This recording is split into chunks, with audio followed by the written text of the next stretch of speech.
So, how to be successful on YouTube without showing your face? Well, this is the subject of this video.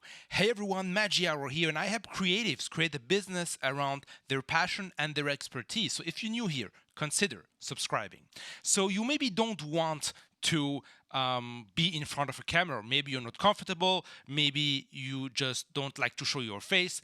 Or maybe you just don't want to edit, right?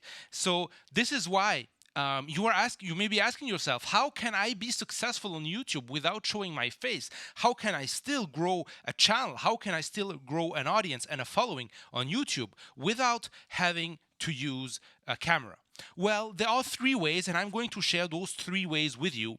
And also be sure to stick until the end because I will be sharing a resource with you that will help you go further. So, the thing is that you can either use, as I use here, a kind of whiteboard, right?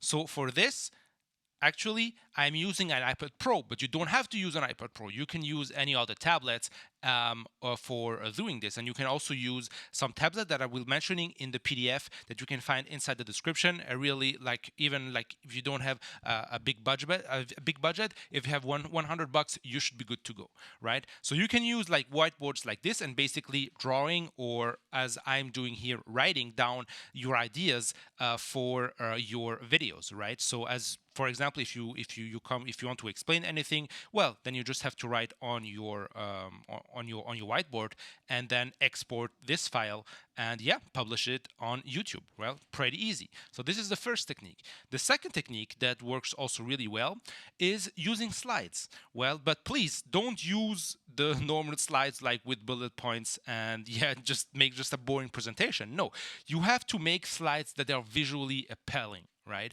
Appealing, sorry. So the thing is that what I suggest and what I have tested and what worked also very well is using slide with images, right? So, which means you are going to do the heavy lifting in choosing the right images, and basically every image will illustrate an idea that you're going to share in your video, right? So, this is also a very powerful way, and also allows you really to use the power of YouTube by using basically images, right? Because on YouTube you have two things. So the first thing is basically what people are going to hear, and the second thing is what people are going to see, right? So this is also an option that you could consider. And the third option is using basically is just recording your screen. So recording your screen, and this basically may be more appropriate, especially if you do a lot of how-to tutorials, for example, in some niches, like basically if you're explaining how to use basically an app or a tool, or if you show people how to code, right?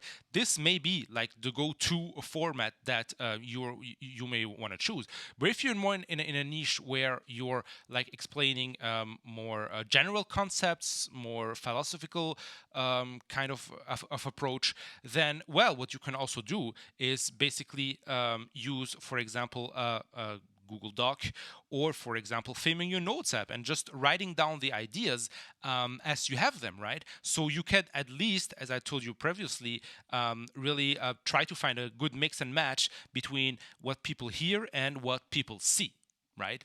But the thing is that no matter what you're going to do basically on YouTube in order to grow a successful channel, what you have to do is really get the structure right.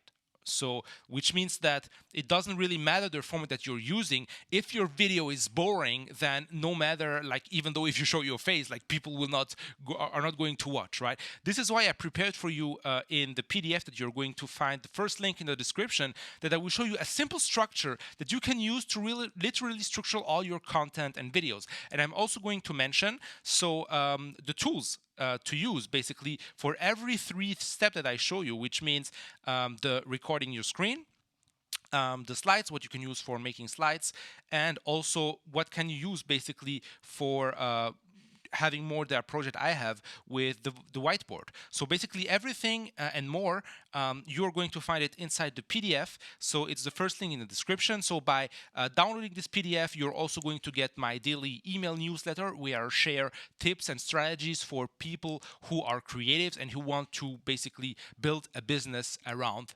their gift, right? Which is being creative. So with that being said, don't forget to check out the PDF. If you like this video, please give me a thumbs up, also subscribe, and I see you in the next one.